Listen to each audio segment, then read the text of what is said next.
Afro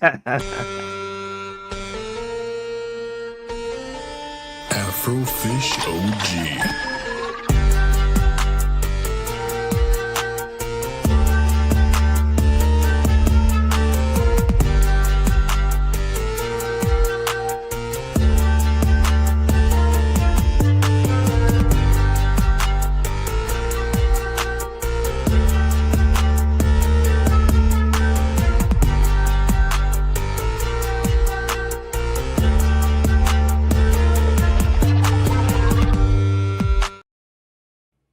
What is going on, everyone? Welcome to episode 15 of season 2 of Afro in the Know. Now, this might be a little bit different for some people out here, and the reason why is because my voice is slightly calmer, because I don't want to get yelled at by my wife. She's trying to go to sleep. I don't want to get yelled at, okay? All right. Keep that a buck. So I'm not gonna try to get too excited. I'm gonna be like excited, but like too excited. Like a parent that's like cheering on their kid but don't want them to know. You know, they're like, "Oh, you're doing great, son. Like you amazing." You know, and as soon as the kid's like, "Dad, did I do good?" "Yeah, you fine." Just like that. Right, just like that. So today is gonna be a good one. This was a night stream. This is usually one of my latest streams I think I've ever had. But today we got. How do you guys even say that? Food is it? I was sitting here struggling, and I was like, I don't know. So Phucaname, right? Phucaname. Yeah. Okay, that sounds a lot better than Phucaname. But like, over the years, we've gotten a lot of different variations, like Phucaname. I've heard cussing on this program. Mm-hmm. Okay. Well, in general, like the name derives from its base, which is like fuck a name. Yeah. But you can't say, you know, what's our name? Fuck a name. Like we can't run around saying that. So it's just a twist on saying it in a more polite company, basically. Yeah. That started a while ago, so yeah. I like that though. Like, I mean, and that's why I was like, oh, I don't really know I don't know how to say this. Like, I was no shame. Like, rude. We get it often, you know. But no, I appreciate the clarification. But so for usually the same way these always go. I like to give y'all both the floor. For people who are in here who do not know, you know, tell a bit about what you're about. You know what I mean? Who's going first? I'll let you go first, man. All right. What's good, guys? I'm the main podcast host, if you will, but like not the main host because we're all the hosts. Is how we do it. But the first voice you usually hear on the podcast introducing it. I go by Frosty Phoenix, FROSTY PHENIX. I do voice acting. I stream video games on occasion. I kind of put that on the back burner because life. I'm a journalist by trade. Aspiring voice actor, all around like editor, and so do a lot of things, jack of all trades kind of thing when it comes to technology and social media posting and stuff like that. You can follow me across the web at my name, Frosty Phoenix. And fun fact is I spell it PHENIX because it's an acronym of my name. I don't say it much, but it's implied, I guess, at this point, if you ask. Phenomenal Eric Nixon, like a little bit of a booster for myself when it came to confidence, because I wasn't the most confident kid in high school. So I'm a lot more confident now in my skin at the age I'm at. So it's implied. I don't necessarily have to say it anymore, but that's with the backstory behind that spelling. Okay. So yeah, spit on me. Nice. Yeah, I knew like it was a confidence boost. I didn't know what it actually stood for. That's tough, Frosty. All right. But yeah, it's your boy Wavy God, of course. The waviest bird you'll ever meet. That's what I always say. Another thing I always say, you know, the sneaker lover, anime watcher, the video game player. It's all the things I like to do. I like to also read a lot of comics too. You know what I'm saying? I just went to the comic store recently, and I got a pile over there I gotta finish. I'll do it some other time. But you know, I just be gaming. I haven't been streaming and stuff like that. I don't stream. But you know, another host of Fuka Pod.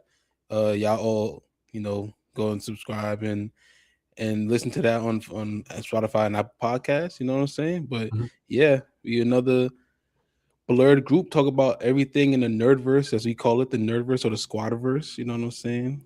But yeah, man, that all my hobbies I love them all, but they also make me poor at the same time. So what can you do? That's fair. That's fair. That's fair. So my question is, how do y'all like? I mean, this is pretty basic, I guess, but how do y'all get started? Like, Well, I'm interested. so the group initially started like let's just say the group initially started at 6. But the other members, they haven't left, just kind of like, shadow partners. So no one's ever really left.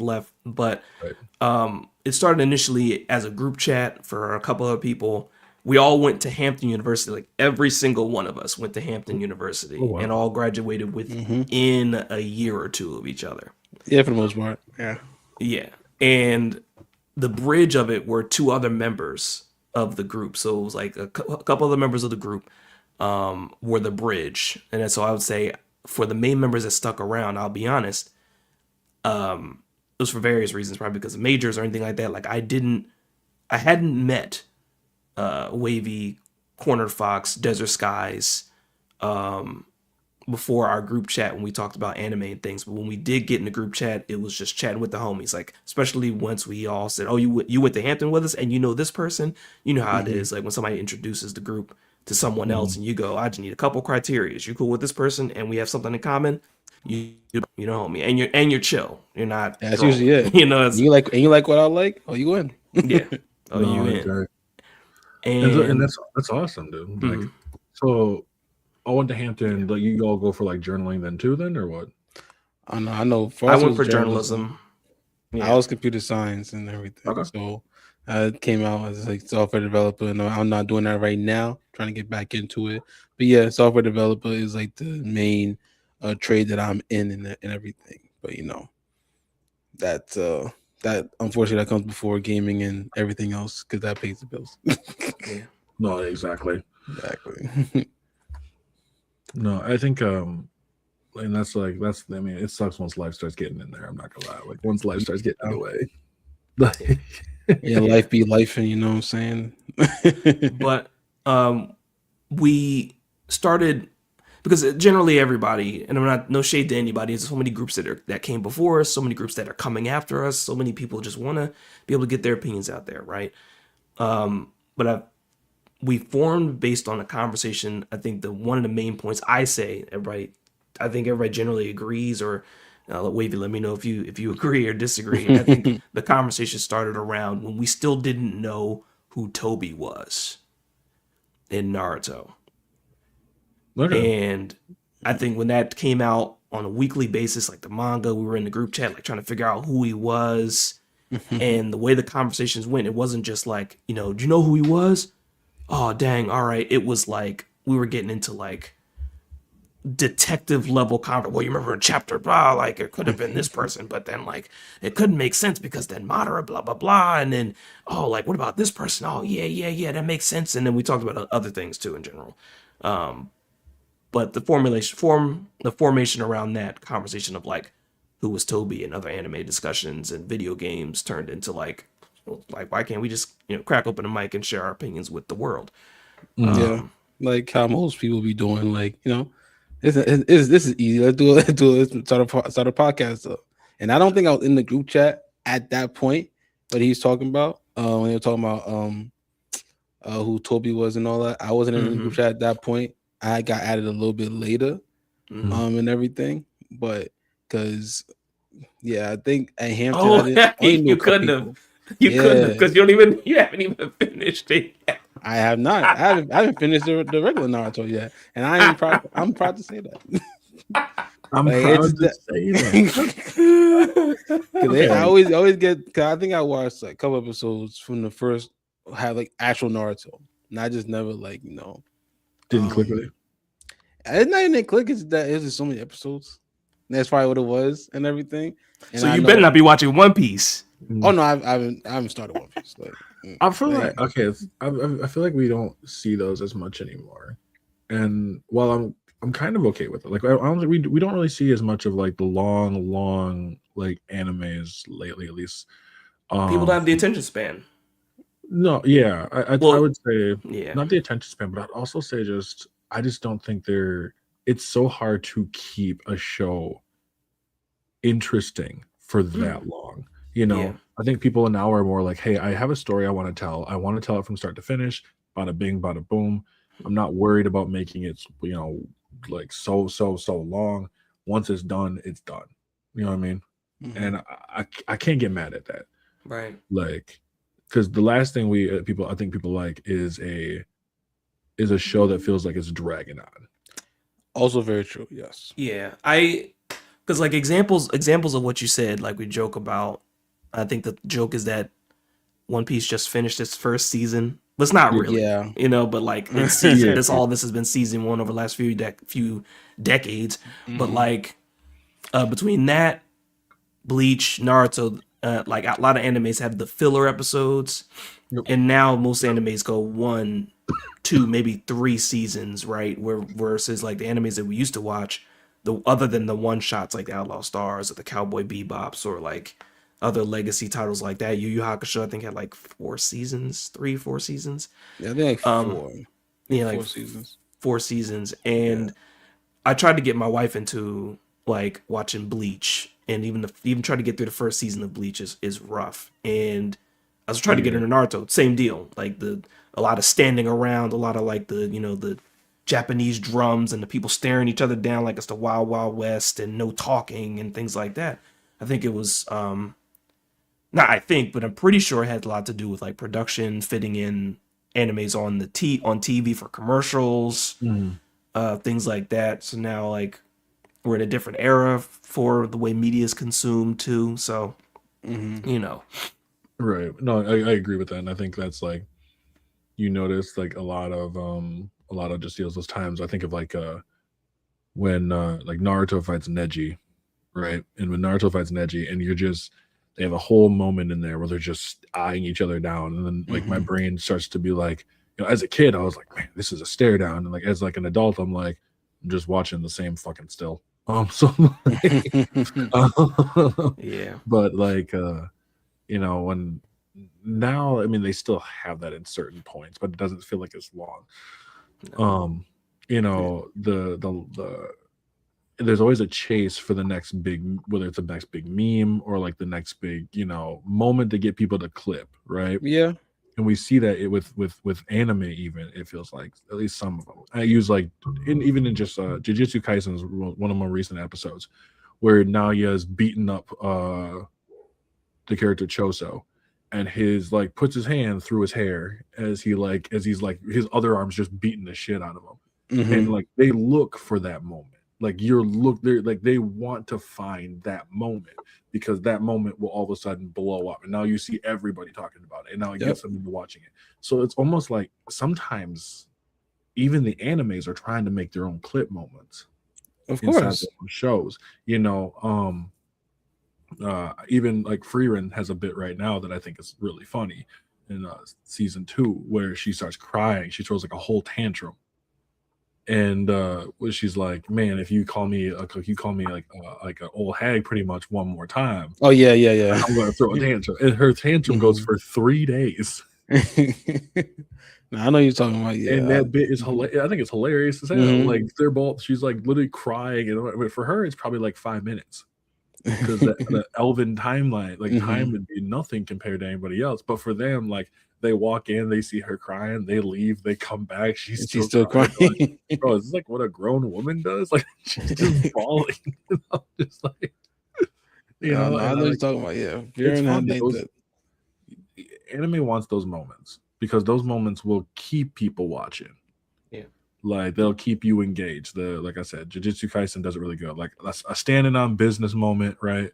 Some sort of a line delivery that might be something, whether I think of like I don't even like Seven Deadly Sins. Like we've had people in the group say had their feelings about Seven Deadly Sins. I like Seven Deadly Sins and everything. I like the manga. I'll never fault on people that like it. I'm just not a fan. Like after the first season, I just kind of lost interest. Oh wow. Yeah. And but like I gave it through the whole first. Like I gave it through the whole first season. I thought like it's entertaining to a point, but I also just am at a point where I just don't care. And then I'm at Escanor. I would say read. I would say right. I would say read the manga though. I would say because I swear I was the type where I thought the first season it got good towards the end, right? Especially with the switch up and everything, everybody getting together. Well, almost all of them. I think they all got together almost. And then I continued to read it, and then reading it was just crazy, you know. I'll definitely take a look. Yeah, I'll definitely take a look. like I'd say one of the sickest moments was, and I think about it to your point, was I think when Meliodas sent the like spear back at the pink haired dude sitting in the chair and almost and it almost hit him in the head. Yeah. Yo, that was and crazy. that's how he knew that like he's like, oh yeah, he's still alive. Like it's like, yeah, because he almost made you not like he almost unallowed you. right. Yeah, I would say it seems like it's like all right. Like there's some anime that I will just watch just because I do believe I want to say that they're mindless, but I watch them because I just find them just morally entertaining at the end. You know, I've always said Records of Ragnarok is another one that I just is fun to watch. Like I gotta watch that. I haven't watched it either. The first 2 seasons are rough. Like animation wise, they are kind of bad. Oh, really? That's Netflix anime, right? It's just like it's like a lot of stills, like a lot of very much like stills. And like I don't try to look for them, but like I think because I'm so used to seeing a Demon Slayer, JJK, and even later seasons of its own show, where there's moments where there's like good choreography, and you know they have moments where blades are swinging around and all this other kind of stuff, and it's like, okay, this was really cool. Where was this in the first couple seasons? This ain't nearly as close. Like, so it's not that it's like bad. It's just like I felt like this was like maybe a new studio or something, and we're new studio, new budget, you know. Yeah, so I was like, oh, okay, you know, whatever. But it's one of those that the anime was better. Like the anime does get better as like at least animation wise. Story's still fun. I mean, you want to watch the equivalent of basically action figures, you're just smashing them against each other. That's Records. Like, what if Adam fought Zeus? And you're like, that sounds kind of crazy. Like, what? Yeah. What if like Nikola Tesla fought Beelzebub in power armor? Like, that's just okay. That's just cool. Right. Like, it's just cool. All right. Yeah, like death battles or something. Yeah, pretty much. Oh, okay. But like, ironically, the last person I interviewed said the same exact thing. So, but like, I wanna also touch on like your guys' work, because you guys kind of seem pretty, like you said, within like the nerd space in general. So it's like it's anime, it's you know anime, it might be like just regular TV shows. Is it video games as well? Like, is it just narrowed down to just anime, just video games? Is it kind of just a little bit everything? It's mainly everything. We've been doing a lot more gaming stuff recently, and we've always been saying, even though amongst ourselves, we always say like we need an anime episode. Yeah, we haven't done that in a minute, but I think the last episode we just actually dropped today and everything, I had a lot of anime talk in it, more so like Dragon Ball and stuff like that. I don't give it all away, but that's like a lot of the discussion in that episode and everything. So, but yeah, like we tackle everything, and then like I said, the nerdverse as we call it. But gaming has been like the main thing for a couple episodes now, because there's been a lot of things going on and everything with all these. A good chunk of season, like like, you know, basically the last probably 5 episodes or so, you know, and then we cover the gaming awards at the end of the year every year. Starting like the last 3 years have been something that we've been able to crank out a pre and post show. Okay, nice. Yeah, we actually me and a few other people do the same thing when it comes to video game boards. And because I looked through some of the stuff. Like I was scrolling through a little bit. Actually, one of the things that you popped up from y'all was about I believe you had about franchises that you didn't think were like going as like for profit. Mm. I believe that was the one that popped up, and I was very interesting about what you meant by that, like by for profit. I mean, I think, and with that post, I think Frosty's the one that kind of like made that. I think is, but I think if I'm not mistaken, Frosty, that was more so like franchises that like not for profit, but like they don't have that same love, or it's not the same anymore, or like they're just doing stuff just to do it now, and they're not really like they're throwing at the wall, seeing what sticks, and that's really it. If I'm not mistaken, Frosty, that's pretty much what that question was about. Yeah, so the biggest example that I hold of many franchises, I think there are many people that have commented, even in the comments section, as you may have seen in that post, where people are fans of franchises that have gone more commercial. And there are two that come to my mind. It's a running joke in the group. I'll bring it up first. I was a big Destiny person. Yeah, yeah. I was a big Destiny person. Like we're talking like, I knew the lore. I knew not as much as other people, of course. It's like I would say I'll be like, basic level. Like I knew what certain things were. I guess you could say almost nerdy. Like if you saw something show up, also like on a D&D type level, like see something show up, you go, that's a type 2, blah, blah, blah, blah, blah. You know what I mean? Like that on that level. And the company's gone through a lot of different things. The player base has gone through different changes, but the game in general has gone from like Destiny 1, for people that made fun of it for not having content. I guess you could make a comparison. It was like almost like SpongeBob and the imagination box. Like it's not that the game's not fun, it's what you make of it, right? And for me at the time, that was my thing, because I was also big off of Halo, so the gameplay was like Halo. I was like Halo Reach, Halo 3. I'm like, oh, more Bungie, like give it to me. Oh, this is all great.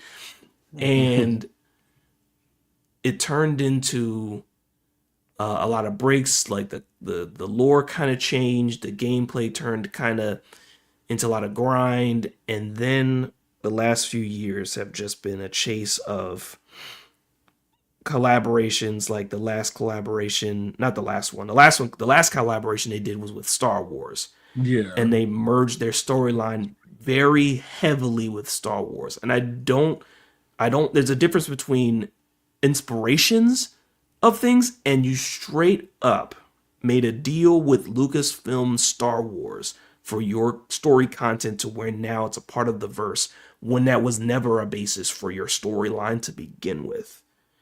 Okay. And I could see a lot of it, like maybe if there were force powers or then anything of adjacency, like in the franchise before. But now you just basically added something that wasn't even native to your story, to your mechanics, into a game to attract a different audience. And I'm not in the business. They even stated publicly, more or less, and a lot of companies are taking this stance too. Not a lot, but some companies are taking this stance of, if you don't like it, don't play it anymore. Like they don't try to defend and say, oh, we're going to keep our core player base. They just kind of go, well, if you don't like it anymore, we're trying to appeal to the different gamers, the newer gamers, like the younger gamers. And what they want is some things kind of like more of a Fortnite thing, which Destiny did do. Did they? Or When did they do that? They did a Fortnite crossover. Oh, they did. Yeah, they did the Fortnite. I forgot. Destiny doing the Fortnite. And then they had What franchise did at this point? Yeah, but right, but you know who hasn't? Well, never mind. Don't get me started. I was gonna say, who hasn't? Warframe. Don't give me any ideas. But they won't. Like, and if they do, that's the same point. You know what I'm saying? If they do, but they don't have to. They're still stuck to their lore. I mean, things might be inspired by things that they put in there, but you don't see like a Warframe crossover with an XYZ blatant. There's nothing wrong with that. Because that fan base is there and it's gonna stay. They've been there since 2013, and they're gonna stay there forever. It's strong, and it has its own system. But to the question, between that, Assassin's Creed, I was a big Assassin's Creed guy. I played up to 4, and the series started to diverge off of like 4 because they killed off the main character in the storyline. I don't know if you've Yeah, played those are Assassin's like Creed. 3, I believe. Desmond dies in 3. Yeah, but then 4 goes into like the Abstergo thing where you're a random Abstergo person with no face, no hands, and you're just walking around in the real world, and it's just like disjointed, kind of like trying to figure some stuff out. Okay. And the like even the Ezio Chronicles and the whole Desmond situation, like the clear thing to me as a gamer would have been the pivot to Desmond being alive, and then you use his bleed effect and you're an assassin in the real world climbing the Empire State Building. That would have been a clear designation of growth, right? But for some reason killed off the character, and then you go, and no shade to them, straight up like open world RPG with Origins and Odyssey. Odyssey, Honestly, Valhalla. and it's just like that's not Yeah, Assassin's Creed. Origins was good though. Origins, I'll stand by Origins being good just because that's when they took the year off and they were like, all right, let's kind of revamp this. And then, like you said, make open world RPG, action RPG. But I think Origins was good because the story was nice. I'm told I have to give it a fair shake. I'm told I have to give it a fair shake, and I probably Yeah, man, do. he's black. Come on. Yeah, for that and the origin. But my thing is like, then that's when you start getting to the whole thing about continuity and like the first game, like Altair, Ibn Lahad, like you know what I mean? Like that was the first game. So now you're trying to go with like a history thing or like the origin of like I don't know. It's just like, but between that franchise, and I know, shout out to our teammate Corner Fox. Every time you mention Ubisoft anything, hit the 2 words out of his mouth on his keyboard are fuck and Ubisoft. Every time, even mention it in front of him without hesitation, those 2 words escape his mouth. I mean, low-key, I don't be the same way, but they got rid of one of my franchises, so I'll never forgive him for that. But Immortal Phoenix Rising. Yes, they were supposed to make a sequel, and they said, "Nah, that's on the chopping block." I was so heated. That I was doesn't like, surprise me. I liked Immortal. I still gotta finish it. I liked Immortals though. That thing was great, man. I love that. Immortals is funny. Like it was. Immortal Phoenix Rising. It was funny. It was definitely funny. It had that community attitude to it. I think with it was like the constantly jumping from like outer world, the outworld, back into like a puzzle world. I didn't mind it. It just felt like a lot, but like it's definitely a lot. They took a lot of inspiration from Breath of the Wild. Definitely, yes, definitely Breath of the Wild. Yeah, if they slimmed those bits up, I think it would have been much better.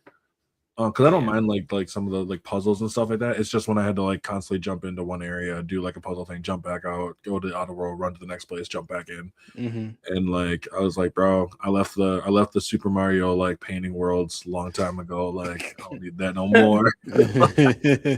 I played through Mario 64 a couple weeks ago or whatever. I beat that game faster and better than I ever had in my whole young life. Like, I didn't finish it. I stopped at like 50 stars. I'm like, dang, like I'm looking at myself as a Super Saiyan. Like, I don't know if you guys have seen him at all. Who? But he's a speedrunner. He goes by Suiji. I've been watching the way he does it. Like he like beating the game in like 20 some minutes and stuff like that. He's done. I think he's the lead.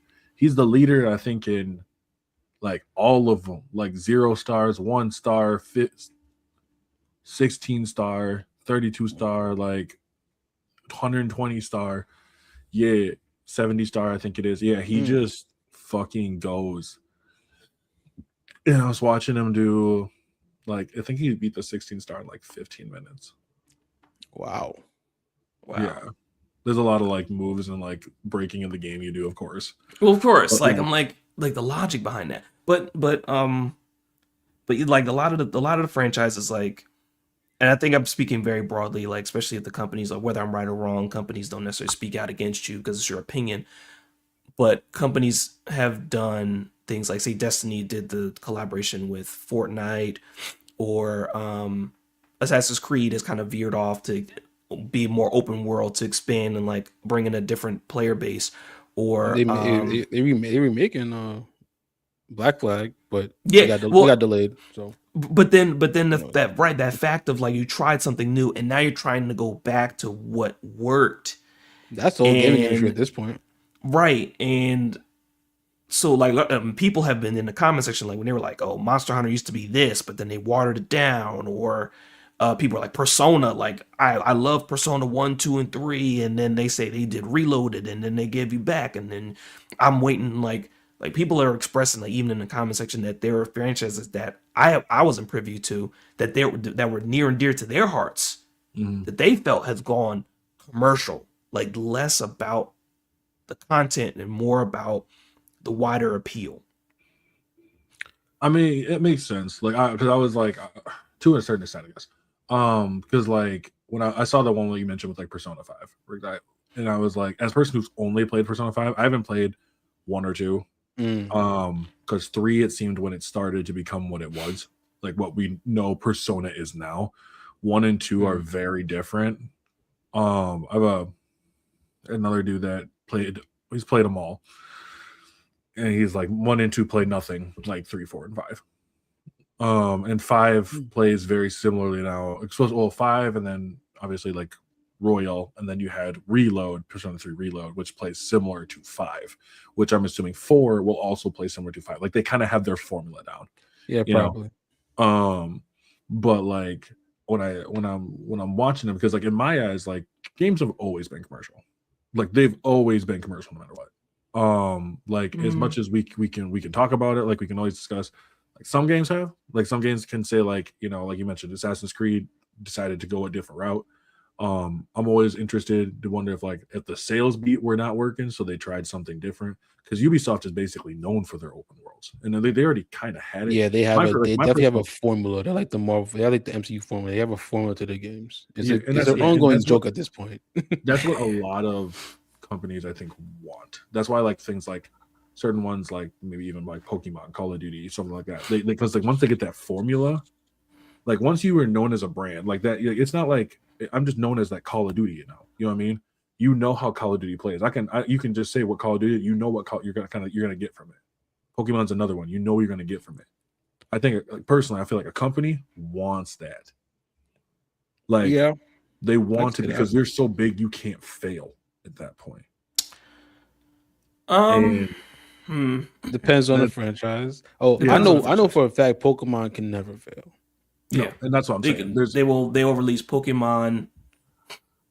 We always joke, like, they release Pokemon feces and sell, you know, like they're gonna always prevail, man. And I be in my head. There's a lot of times I always think that there's the Call of Duty community, the Pokemon community, and there's the 2K community. I low-key be thinking that the Pokemon community is just as bad as both of those, because they will accept anything. And most time it'd be good. But there's a lot of times like the community, they'll still be complaining about a lot of stuff, but they'll still buy it anyway. Like, and they'll have a good time with it while complaining every time. You know what I'm saying? And that's where as a community, like the community, when it comes to the gaming community, one thing I've definitely noticed is the like I think it's fine to find flaws into the games that you play. Like there's going to be a bit. I actually like Pokemon like Violet. Right, I have a good time with Pokemon Violet. I have a good time with. I've heard people. I had a conversation with the other day with somebody that said I like Pokemon. They like Scarlet and Violet and stuff. Like despite all the bugs that they had or whatever, they still liked it or whatever. Yeah, I think they played on the Switch too. I think whatever. Yeah, and I think that's totally fair and that's totally fine for people to like it. I think the problem comes in is when people are coming through and are either they're constantly complaining about it. They pick the game up and they're still just complaining. There's a difference between finding flaws and being like, yeah, there's some pop-up issues and stuff like that. I really don't care. Like I don't go to Pokemon for like an award-winning story. Like that's, you know what I mean? I'm also 34 years old. I passed the target audience by like 20 years. You know, you learn to just kind of enjoy some of the stuff. Because I know like one of them I saw you brought up was Ratchet and Clank, which they better fucking not, because Ratchet and Clank's whole story is fighting against consumerism. So that's the original plot. That is very true. The entire story is fighting against consumerism. So when they go back into it, like, I mean, shit. That's why I said that Deadlocked is like my personal favorite. I think it's the best one, especially with the amount of satire that they're able to pull off with Deadlocked. I mean, when you have a character called Gleeman Vox, the host of Vox News, Like it doesn't get much more on the nose than that. Yeah. Like the fact that they go from rag to riches story using a character that if you listen to his voice sounds black. Like they do that on purpose. They, they have like one character has like an Arnold Schwarzenegger voice, but that's because it's the fucking 2000s and every fucking show had to have it. But they like Ratchet and Clank was one that they didn't. Then they made the movie, but then like I still didn't see that. I did. I was the only one in the theater, and I'm saying if you No.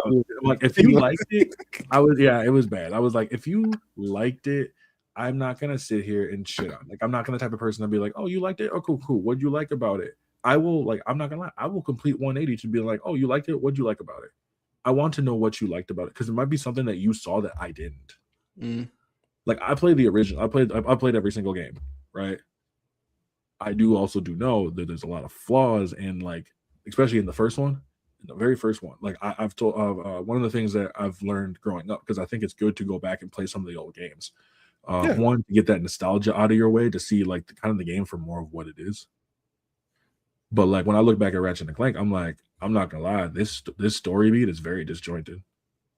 Like it starts off good. It starts off with a good premise, but it's after they get duped by Captain Court, and then Ratchet turns into a fucking dick for like the next like 2/3 of or let's say 1/3 of the fucking game. Yeah, and like it wasn't even Clank's fault. Like it's really not even Clank's fault, but Ratchet's just such a dick to him during those times. It got to the point where, to me, it was actually almost like I don't even want to continue because he's just being an asshole for the sake of being an asshole.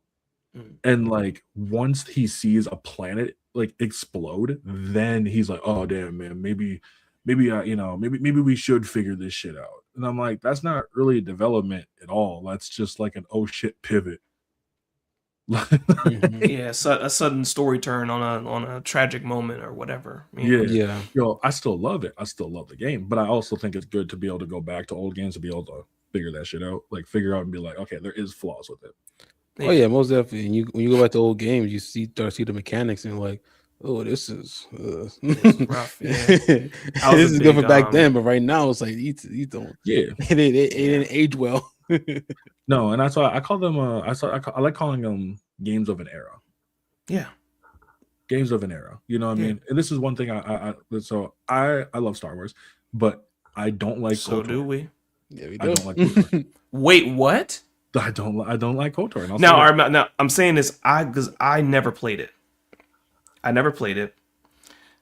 But I'm glad Cornered's not here. Or Cornered, Cornered will go crazy. That's one of his favorite games of all time. Yeah. So the reason why I always say is because I can't get into the gameplay. The gameplay is very, very clunky. It's very, very dated to the point where I just don't want to go through that. Like I think the story is top notch. Yeah. I think the story is great. And then his response for that would be, and what's something we've said, and it lends to what you said about Legacy, basically just going back, you had to be there. Yep. There's a lot of games like that you had to be there for. You had to be there. Like. Yep. And there's moments like in gaming in general where I tell people you just had to be there at that time. Like one of the moments that I can't wait to see, like when I got a kid on the way. So like when I Congratulations. Show my kid. Congratulations, yeah. Thank you. Is that opening for Kingdom Hearts? You had to be there during that era. You had now, I try. Now here's the thing. Like my wife is like a new gamer. Like she didn't game all through her youth or whatever, so she's introduced to gaming now because of me. And one of the things I've tried to get her into, like, when you try to introduce like oh, maybe you'll like this series. She's a big Legend of Zelda fan now. So now she won't go back to play anything below like Breath of the Wild. I mean, that's fair. Because it is like if you do go back to Ocarina of Time, a lot of people praise Ocarina of Time. Shout out to the Switch 2 and its emulator. I'll be honest, Ocarina of Time is also incredibly bland compared to what we have now. So I think at times when you look back at the game and you're like, yeah, this was really fun, but like I'm not gonna lie, running across Hyrule Field is boring as fuck. Like I get to a point where I'm like, you know what? I thought that then. Yeah, I think that now. So I like think when that I go, now. when I go Yeah. play when I go play games like I can go back and replay Minish Cap because the game's not actually really that big. Like Yeah. it's really not. I think Minish Cap is actually fantastic. It's my second favorite Zelda. And I like Twilight Princess because What was the Twilight first? Princess. Twilight Princess is my first because of the fact that it does everything. At least to me, it does what Ocarina of Time does, just better. Yeah. You know, and it just I'm still not hearing the right answer though. Then what's your zero choice? what's my zero choice? No, I'm kidding. Like For Four me, Swords Adventure. no. Wind Waker, my G. There you I go. never got a chance to really play it, to like delve into. I never got Now a chance to delve in. huh? I never got a chance to really delve in because I didn't have it at the time. Do you have a Switch 2? No, I got a Switch No. 1. I can't afford the Switch 2 though. Understandable. Well, and I do have a GameCube, so I could go and pick up if I really wanted to. I could go get Wind Waker, but at the same time, it probably won't cost I'll too just go much. pick up a Switch 2. So when I tell you versus that, now that's one of those games that even though we've talked about aging, like when I booted up Ocarina of Time for my wife, the first thing she said when she saw it for the first time was, "This game is ugly." That's all we had back then. That's all we had back then. That's all I could say. Yeah, I think Wind Waker, like I think they ported over the Wii U port. Was it the Wii U port? I thought it was a GameCube port. I think because they did the Wii U polish. There's some benefits of like the Wii U version. I think right. It was like the polish of the newer one, and now like the game to me looks amazing. Like it definitely looks better than what it did, and it's like it's polished in certain areas, and you know it. But that game still stands the time. Like I love looking at it. I basically have the Master Sword's powered up, and I'm about to go find the. I'm about to go find the. Never mind. I'm not gonna spoil it for you. Basically, I'm at the end. You're good. No, that is fair. And I feel that because like I mean, art design is a huge thing, and that's one of the things that the Wind Waker did. That at the time people were like, "Well, this is stupid. Why?" Yep, they didn't like the design. That's why they pivoted to Twilight Story Princess. is dark. But then when everybody else went back, when they went back to go actually play it, and it's like, yeah, so shut the fuck up and go play it. I'm not saying that you have to, but it's a prime example of when a bunch of gamers are like, "Hey, we don't like this." But then they go back later on, they're like, "Oh, this is actually really great the whole time." And it's like, yeah, because we've seen that. Give it a chance. We've seen that recently with S33. Yeah. Yeah, I mean, I really because there was a lot of people saying that, like, yo, I don't. There are a lot of people that say, oh, they never played the game, but they were tight that they basically won all those awards. They're like, yo, it couldn't be that good. Why they win all these awards? And honestly, it was a lot of Silksong fans, but a lot of other fans too. They were all saying the same thing, and then all of a sudden they were like, you know what? And when I swear, as like probably a month ago, I've seen a whole lot of people say playing the game like, oh, I see now. I see why I won all those awards. This game is great. Like, there's a lot of those I've been seeing. No, for sure. I've gone on the record to say I almost gave up on Expedition 33 because of the customization and the exploration thing. Like I almost gave up on it. Truly. It's crazy. I went through that whole entire game up to the second to the last boss and never used my Pictos. You never used them? You a salty Splatoon? A salty Splatoon member? It wasn't on purpose. It was just how tough are you? I didn't know what they did, so I just kept on moving. I was like, "Oh, okay. Well, why can I only hit 9,999?" And then someone was like, "Yeah, you can use a Picto." I'm like, "Fuck's a Picto." So you never customize anything though? Like, no, I didn't. You never put on. You put on different weapons, right? Yeah, I threw on some different weapons, but that was okay. Yeah, all right. So like, and once I learned about the Pictos, I was like just shredding everything at that point. I was like, "Oh, I am a god." And so, but then like I found there's like a really good farming spot, in the spot where you go fight Simon. All those enemies before then, you just go I'd farm the fuck out of them, and I'd just farm for XP, and I would just use my L. Like I went and I just solo ran with my L. Oh, you one of them. Like, well, after I beat the game, like on like by itself, like that game is really good. I think it's really fun. But I do agree with you where you mentioned that like people were like, "Yo, I just don't like this game," and I'm like, okay, if you don't think the game is for you, that's fine. Like what got me? Yeah, like what got me back into it was like I think I was thrown off by the customization and the way the story was kind of going, whatever. But like once a friend of mine kind of like sat me down, like, all right, here, and then kind of like moved a couple things around, and I was like, oh, and then I saw it was like I just had to move the thing, and then it was after that. Mm-hmm. No, exactly, It and was that's what all happened off with the right after that. That's what happened with, because for me, like a game that was that I didn't think I was gonna like it right away was Elden Ring. Like You took the words right out of my mouth. yeah, it was Dog, gonna be it was Elden it Ring. So won that year, and I was like, what's the big deal, yeah, I don't get man? this, but then like it was like I beat Margit, and then I beat Godric, and then I put it down, and then it wasn't until 2024 because I was unemployed like I am now, so I got I got to go find my game in order to boost it. I was waiting for a job to come through, right? And after those in those 3 weeks that I was waiting, which 3 weeks is a long time to be unemployed. In those 3 weeks I was waiting, I beat it twice. Yeah, And like I yeah, was no mercy my way all the way through. Like I was like it felt like it gave me that feeling again. And I think that a lot of times that's what gamers are chasing. Gamers are chasing that euphoric feeling that they got when they first heard Simple and Clean for the first time. yeah, You Yeah. know, they're chasing that feeling of when you went into Hyrule Field in the Ocarina of Time and you heard that music playing for the first time. Mhm. Gamers are chasing that feel all the time. And you yeah, know what? Sometimes they just you're not gonna get that feeling. Like I'm 34 years old. I've been playing games for like decades. Like if I Yeah. get that, I might get that feeling once in like every 10 years, you know? I Yeah. might get that feeling once every 10 years. yeah, I think the last time I got a feeling like that besides Expedition, I mean, I had a feeling of like this is beautiful when I was playing Ghost of Tsushima, when I was riding through and like the day and Amazing. night cycle and stuff like that. But like I didn't get that mind blown kind of feel. It's rare. It's super yeah, rare. But that's okay. yeah, Like it's Yeah. okay. You felt that, and I get like for me personally, I get a little upset when I hear people talk about it for people who are like younger gamers. They're not gonna understand. You know what? And you're not gonna get that same kind of experience that they're getting right now. Like That's true. we live in a bit of a different reality than them. yeah, We lived through a time of watching them get to these points. They're just enjoying that stuff, and right now I'm like, we are the ones who are going through and wrecking it for them.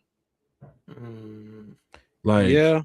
You look from that perspective, is that I definitely understand that. Like it's just two different times, you know what I'm saying? Like yeah, this like you're the time people with who the grew up. generation of gamers, yeah. Yeah, you're the time of people who grew up to make it what it is, and then you have a time of people who are just chilling in this here and now. yeah, Yeah. And yeah. yeah, Like like like that conversation about Destiny. There are players who are loyal to it, who liked the skins. Like, and unfortunately, like say where the game is very um in shop heavy. Because yeah, like say one it's of the live service. I yeah, always kind of expect it to be. yeah, and it's like you can't some of the skins you couldn't earn. I would even like to earn. I'm the type where I like to earn. If I Mhm. can't earn it, if it's something that's really like, then I'll throw money at it. Like if it's something I really want, Yeah, you know. right. But if there's no option for me to earn, I'm not with it. Versus like, like you said, the kids would be like, oh, that skin I want it, bam, no problem, Mhm. Yeah, and and you just Nah. buy it. the thing is, the one thing I truly believe this, and it's always said, is if game companies now could do what they're doing now, back in the early 2000s, you would have said the same thing. You'd have had the same thing. It would be no different. Like because they would be like, "Oh, I found a way where I can make more money by Oh, living off these microtransactions." If they could have done that in the early 2000s, they would have already done it. yeah. They just They didn't probably have would have. the tech. Mm-hmm. Gaming was well. This is nostalgia glasses. I guess. Let me know if I'm wrong. It's a part of our overall conversations that we have because we're not. I don't think. And Wavy, let me know if I'm wrong. I feel like we're not closed minded in that way. I think we come across in a way that we talk about like how it used to be, Yeah. but it's not because gaming wasn't It was still a wasn't. niche then. Yeah, like it wasn't appealing to everybody. You could only play a Yeah. PlayStation. You could only play an Xbox. You could only play a PC if you had that know-how to do that. Now you Yeah, your gaming phone's right there. console. Yeah. You know, like Oh yeah. it's everywhere, You right? know, the other thing is when like the thing is like people, you know, you mentioned with the nostalgia goggles and how nostalgia can be good for some, but bad, you know, and also as well. Because I look at like when I look at certain games and how we do as actually as I said, we got older and it just hits different. Yeah. It But I just think hits Yeah. when I look at like when I look at like how I was as a kid, like you know, if you're still trying to hit that rush, you're still trying to hit that rush, the same rush you got as a kid. Like when you were back then, you didn't think about any of the ins and outs of the industry. no. You know, you didn't think about that kind of stuff because it wasn't a thing that actually got into your head. Now, like No. I was watching a person do a retrospective, and I hear how the way that if you're a Ratchet and Clank fan, I think go watch the Golden Bolt who does retrospectives on all the games. He did it. It's been a long time since I watched him now, but he was talking about how they were when they were on crunch time. It was horrid, like the amount of shit people. There's times where people were sleeping in under desks and stuff like that, Mm. working 7 days a week to go get this out. And you know that changes. As a kid, I don't know that. As an adult, I'm like, bro, I don't want to see anybody who has to go through that kind of stuff just to produce a game, like a game for someone like me.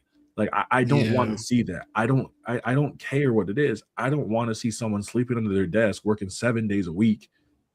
I could give a fuck less. I can wait on that. If people who have better qualities, like or better quality of life, will produce better games. Yes. Yeah, You that's know, also very true. And I feel that exact same way because you're like when you're a kid, you don't know the in and outs of what it takes to like push a game out, and you don't know that, like, especially when you're older now, we know now that like it's not the developers doing this making this, it's just the upper management. They want to push this out now to get their quota, to get the push to get before the fiscal year and get the numbers right.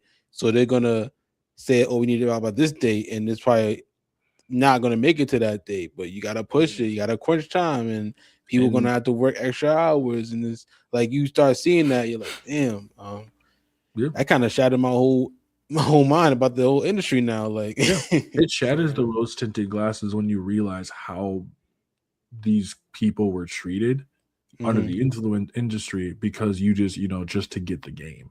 And like Yeah. I don't like personally as a as a person now who works as not employed but like isn't was employed and all the other You're a kind of grown shit. man with a job. Yeah, Yeah. I don't want to see that. Like, I don't want to see Right. other people who can't see their families just to produce something, you know? Yeah. And not everybody can just delay games. Like, that's the thing that people don't get. Not every company has the ability to delay games. Rockstar has the ability They to have delay right. games. They have the time and They have the money to because do guess that. what? They're technology has gotten so advanced. People also, I think this is something that people don't think too.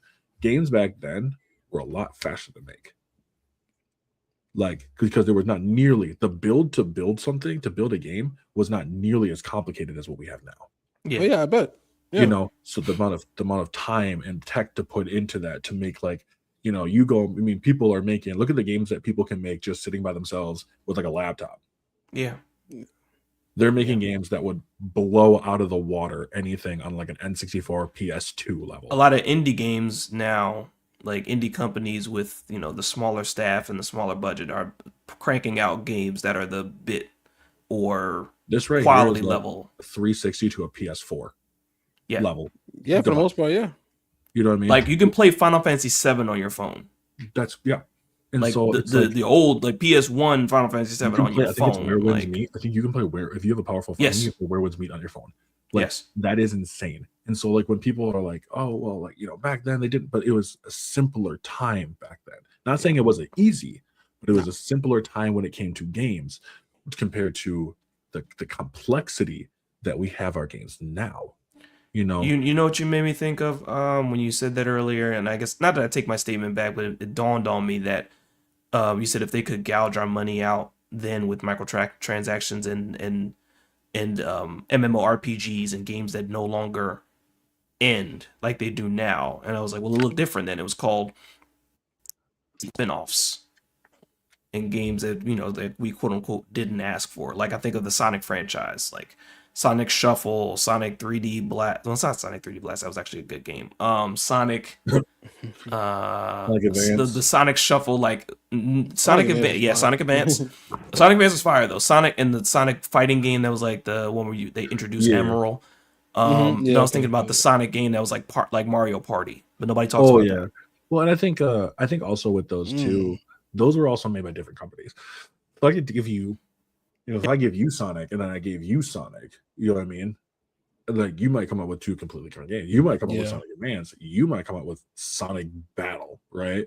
Like, but it was able to spread that franchise out. I do agree. But yeah, there but was that's a- it was like There's we games need more. like, okay. Like you said, you make this. We want But it also ties we want into a bit of more. what you said about them also just throwing a dart at the wall. And really, back then, that's what they did more than anything else. And then Sonic 06, I feel like was a true like Sonic 06 is really unfortunate because it has potential to be real. Like you can see where the bones are in that game. Yeah. It just apparently it was. I went to look back. It's been a while. It was like last year, but I was talking to someone about it, and they said that like they did not have any time for this game. Like they had it was like 9 months. Yeah, that's way too to make short. a Sonic game from the ground up.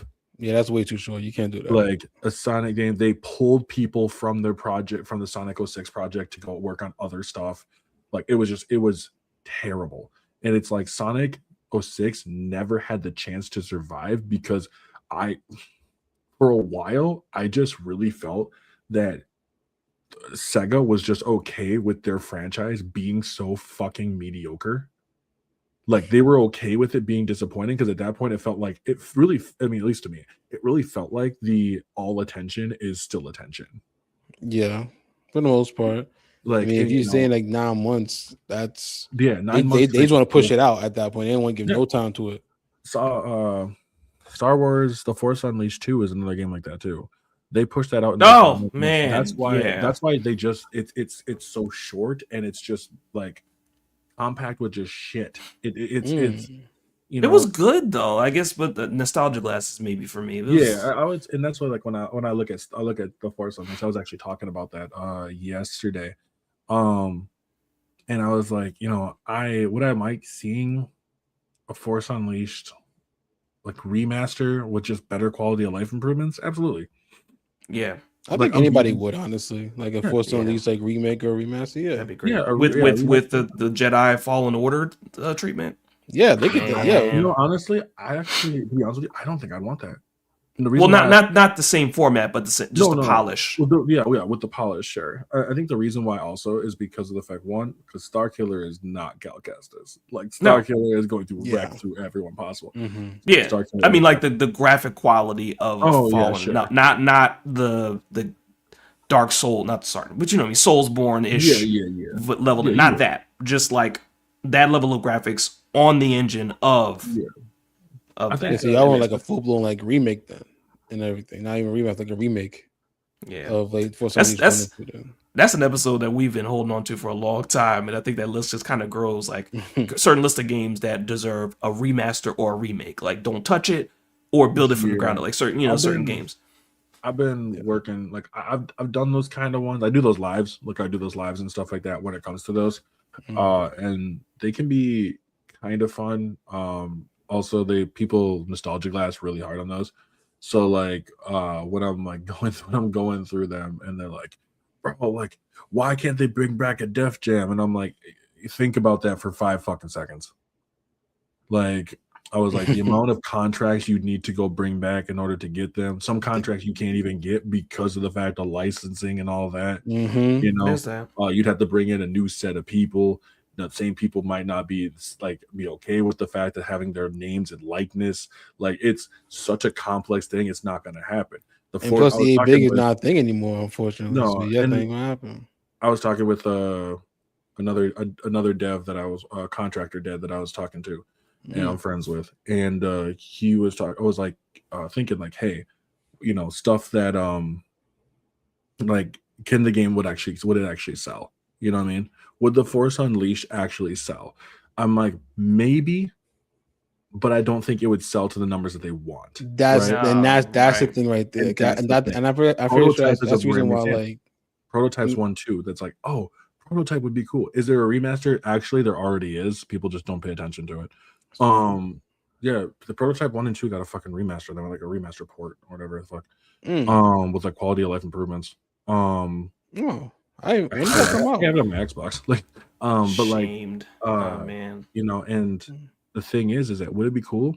Sure, but would you actually go and buy it? That's the question. That's You the know, main not piece. if it drops on Game Pass. Would you actually go spend the money to go get Buy it? it. Because if the answer is no, then you are not going to get these. Yep. You know, Infamous is 100%. one that I find very interesting. You know, Infamous is one that could it happen? Sure. I want Is another it? Infamous. I didn't want a remake. I want another Infamous I game. personally, Like, I want them to pass it off to someone else and let them work with that universe. You can separate it. you can. Sure, you can separate it from the story, but I want them to work on it separately. You know what I mean? Like, I get that. someone else get a chance to go see what I can do with it. You know, I don't like a Ratchet and Clank. Does a Ratchet and Clank need a remaster? No. Does the original? No, it doesn't. It's fine. It already had a remake in Yeah, 2016. But like, well, no, that was the reimagining. It's a different. Oh, okay. Imagine. Okay. But like, because that was just a tie-in to the movie-based game. Was it? Oh, okay. Yeah, 2016 is just tying into the movie. There's a reason why, like, when they talk about Ratchet and Clank, they kind of just bypass it. Like, it doesn't exist. It kind of hit that same level as like full frontal assault and like All for One, where it's just kind of in this weird limbo spot where it's just like those games are there. But like, if you talk about the timeline, it's one Going Commando, Up Your Arsenal, Deadlocked, Size Matters, and then it's like Future Series, and then you go to like Rift Apart, and then the next game, which I believe there will be another game. Absolutely, it has to be. Like Rift Apart ended on a cliffhanger. Like Rift Apart ended on them going to go find the Lombax. Yeah, so it has to be coming. Another one has to be coming soon. Yep. I think what's like I love speculating myself. I love speculating what's gonna happen. So like my speculation is that they're gonna use the Dimensionator, and partway through we're gonna get a Kit and Rivet spinoff. And the reason why is because at one point the Dimensionator, something happens when they're going through the Dimensionator, and it sends like Rivet and Kit out to like a different area, and they meet a different group of Lombaxes than the ones that Ratchet and Clank. Ratchet meets his father, like he definitely meets his parents, and then Rivet and Kit meets this other group of Lombaxes who are also searching for other Lombaxes, but they're like, let's say they're more like militant. I actually like that. Actually, I would like to see that. Like, so yeah, it would be a fun spin-off between both of them. So they, in a way, they both found the Lombaxes, but these are two very different sides of Lombax. I'll be interesting. I'll be interesting to see. Like, I'll be crazy if they actually like ended up doing that for the next game. Actually, yeah, no, exactly. Remake Echo the Dolphin. Echo. But yeah, you know, it's the same thing with like you guys like God of War. I've been speculating about God of War Ragnarok, right? Because God of War Ragnarok, good game. I don't know if you guys have played it. Oh yeah, most definitely. Yeah, it's a solid game. I don't know. Some people just don't. So like, you know, and you know, I've always said like I want see like my theory. We had a debate. It's not a debate. It was Cornered stands on this that God of War should have won Game of the Year in 2022. Was it 2? Yeah, that's when Elden Ring came out. Yeah. And Elden Ring came out, and then the thing with me was I played Elden Ring, and no, I think I hadn't yet, and I decided to play it, and I played through it. Like you said, I've beaten it twice. I'm not interested in the other endings, but playing it through and played through both of them, I agree with Cornered at the end of the day that God of War should have won because of the approach and the art. And it's like I understand the approach of Elden Ring too, though, but like if it's not Basically, I agree, and because we had the conversation about God of War should have won, Ragnarok should have won Game of the Year that year. So yeah, No, that's fair. I think when I look at like God of War, like God of War versus Elden Ring is like a non-factor to me personally. I'm happy with either one winning. Yeah. Like personally, either one wins. They don't fight. It doesn't like one winning doesn't diminish the other at all. No, it's a recognition thing, but Yeah, I've like, played cool, both. like, You know, I it's just just kind of it's I just kind a of thought. It's just a figured conversation thing. I With figured that packages. Elden Ring would actually be the one to pull it off. It's hard to get a game that dropped, I believe, in February to stay in relevance for as long as Elden Ring has. That's true too. It did. It dropped in the beginning of the Like- year, and like it just took over like everything at that point. Oh, what other game is it? I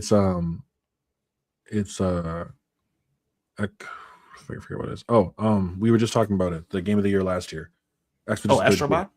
Oh, Expedition 33. Yeah. You know, The that one previous dropped year, in excuse me. April, and that one stayed with people's minds the entire year. Like that's one of the ways that you know that it's going to be like successful.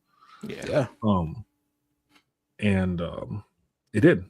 It was incredibly successful. So I mean, it's should've hard been.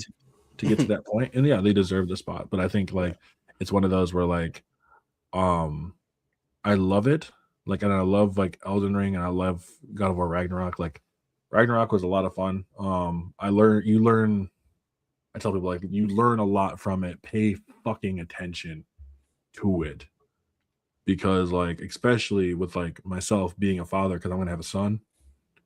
Like I'm giving that game another look back through a kind of a different pair of eyes. Yeah.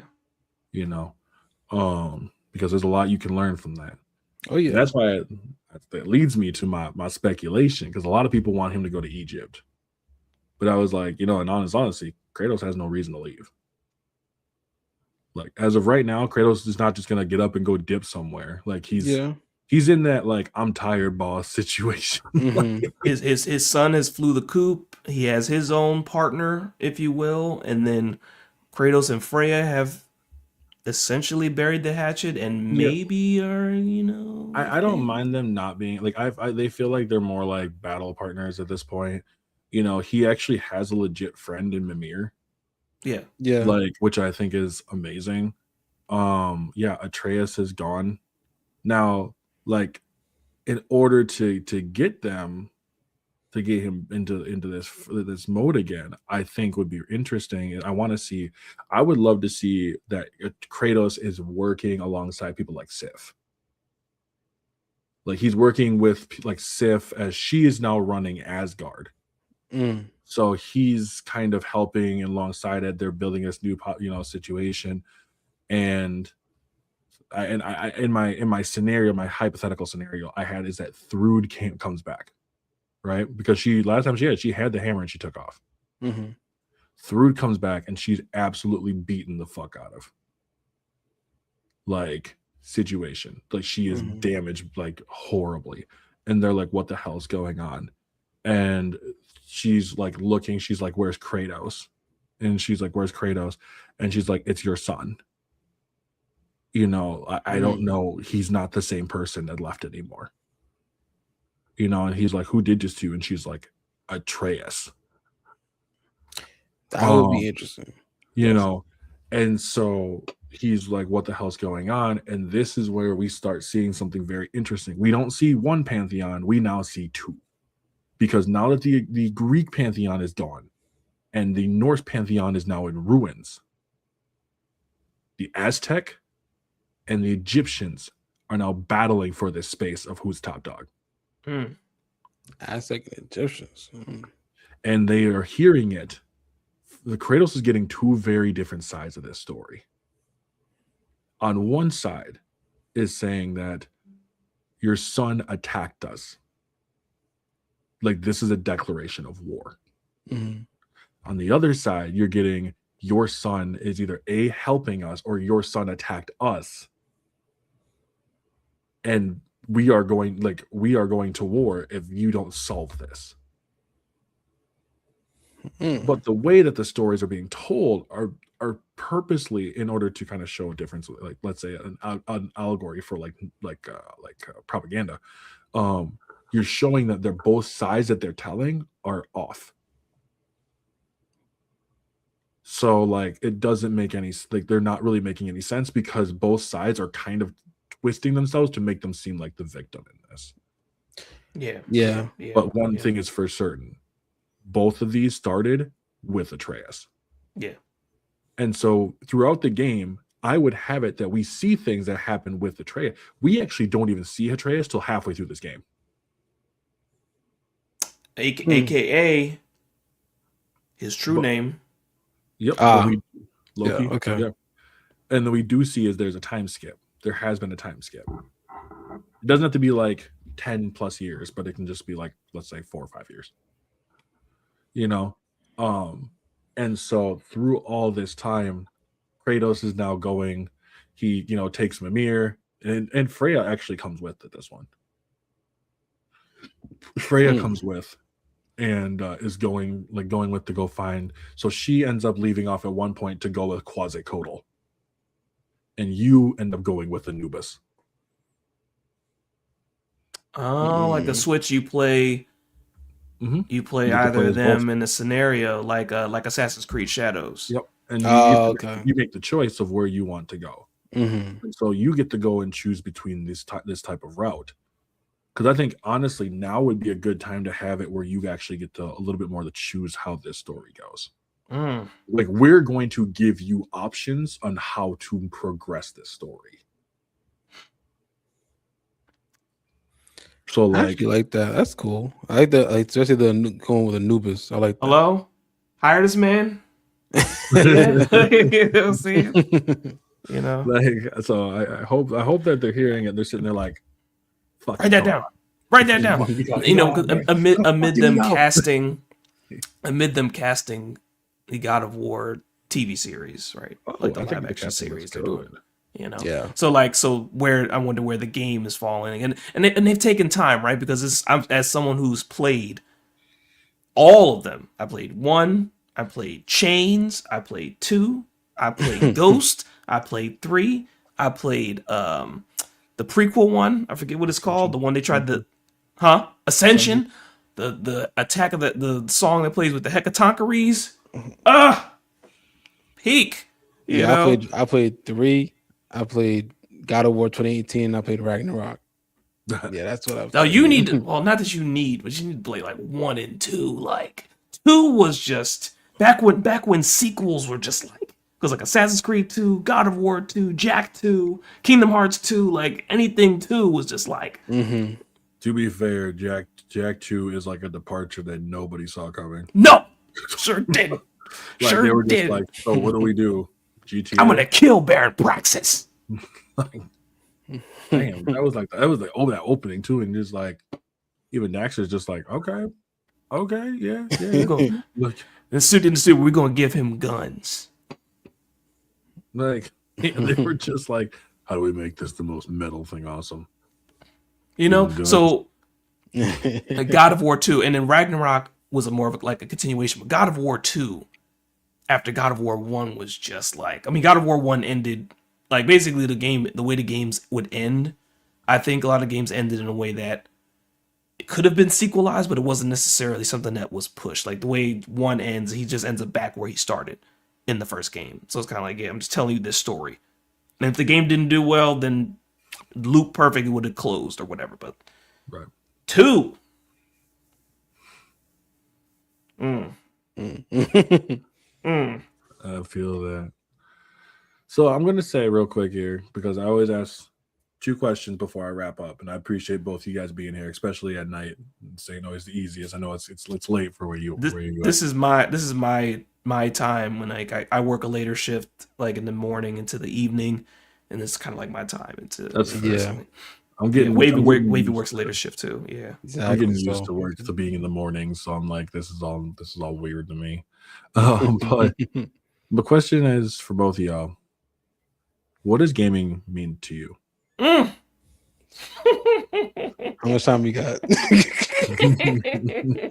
I got enough.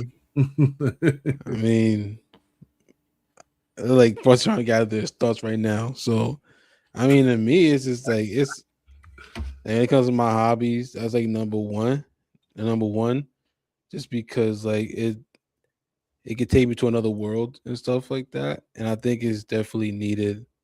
You know what I'm saying? It's just like the amount of stories that can be told, and the amount of experiences you can get with these experiences.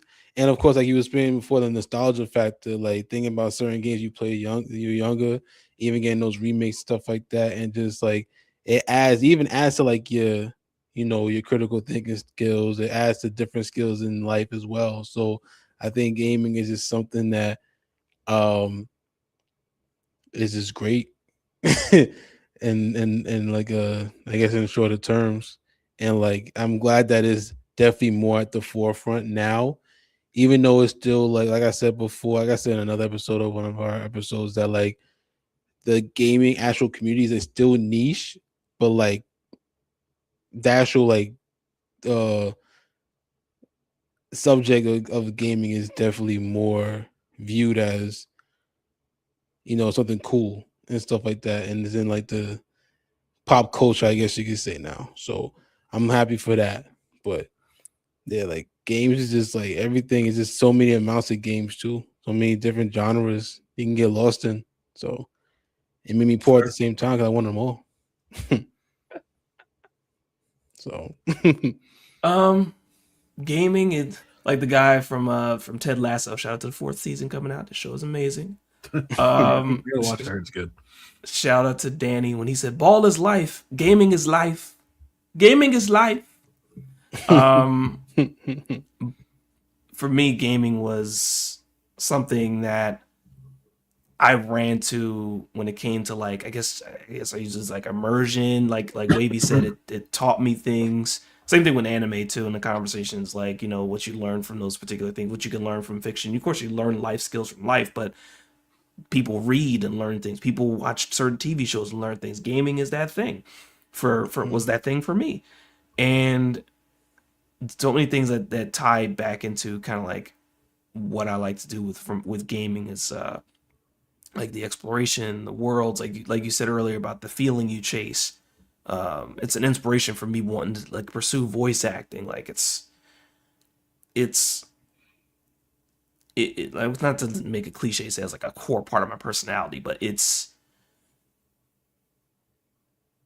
means a lot. It means a lot to me, and even my relationship with gaming is now changing, but I acknowledge for all the things that it did, or all the people that I've met gaming and talk about gaming. So it's meaningful in general.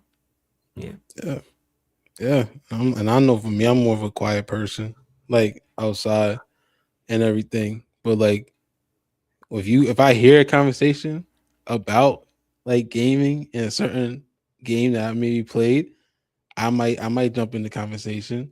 You know what I'm saying? It's the same thing with me with like certain animes that are brought up, or if y'all talking about like sneakers or something like that, I'll jump in the conversation. But gaming, most definitely, that I'll definitely jump in the conversation and say like, "Oh, what you like about this, and this, and that, and all that kind of stuff." So, I'm more open if I hear people talking about that particular subject.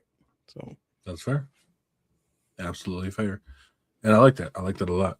So my last question to y'all is, where can they find you?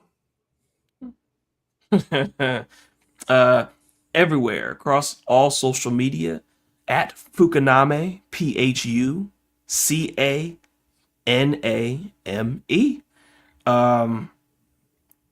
Across all social media, like you Google us, all of our stuff comes up.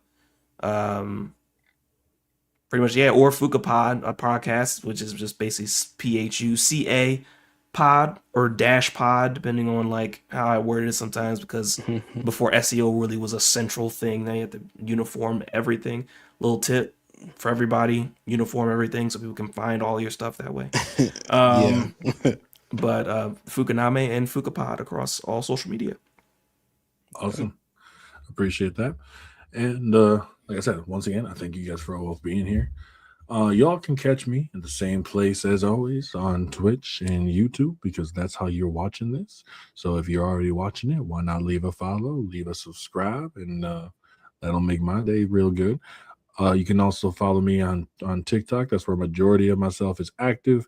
I'm most active on there, probably because I'm brain rotted. I don't fucking know. Also, you can catch all these clips from the podcast itself. Also on TikTok, Instagram, Facebook, Threads, YouTube as well. Also, these videos will be up on Spotify. I unfortunately made the really bad decision of just putting off a bunch of like adding the podcast to Spotify. So now I have to go through every single one, which is probably about damn near about 37 videos. Oh, wow. Well, All up. yeah. So I have, just from them alone, I realize this. I have enough that probably covers every single, like I started from like the 7th of this, or no, 7th, like the last Saturday or like the Saturday before. So now I have like podcast going straight on through. You guys will be able to collect all of them from the first season and then into the second season as well. So that's a mouthful to say. I'm all over the place. My goal is to make sure that everybody sees my face and hears my voice. And damn it, I'm doing a pretty fucking damn good job. So with everybody else, I appreciate y'all watching and being here. Be sure to stay in for tomorrow, where I have another cast as well. And I'm Taylor from Afrofish OG, and I will catch you all in the next one. See ya.